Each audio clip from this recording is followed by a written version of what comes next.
Пред присутните љубители на убавиот пишан збор во библиотеката Искра во Кочани беше одбележан голем јубилеј – 40 години творештво на авторот Сретен Вујовиќ од Цетиње, Република Црна Гора.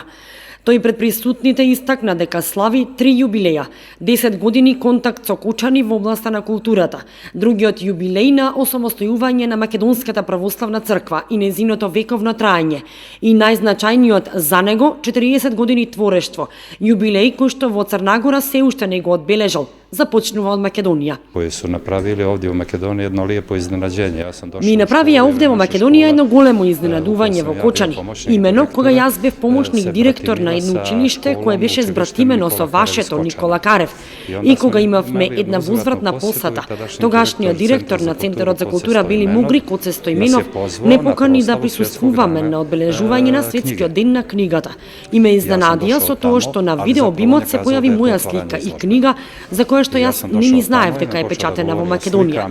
Тоа ми беше едно од најпријатните изненадувања кое сум го имал во животот. Инаку, освен за љубовта, во посебно време пишувам и за проблематиката во микрокосмосот, а таа поезија не е пристапна секојдневно на читателите, бидејќи се смета за херметична поезија, која е многу едноставна. За творештвото на Вујовиќ изборуваше Ивана Гукик, а извадоци од неговите песни читаше Љупка Стојменова, наставник по македонски јазик и литература во основното училиште Никола Карев, а учествуваа и членови од фолклорниот ансамбл Мугри. Следната книга, која ќе биде објавена од овој автор, е посветена на Македонија и македонците, а на настанот беше прочитана и необјавената песна на Вујовиќ, која се однесува на Кочани и Кочанското оризно поле.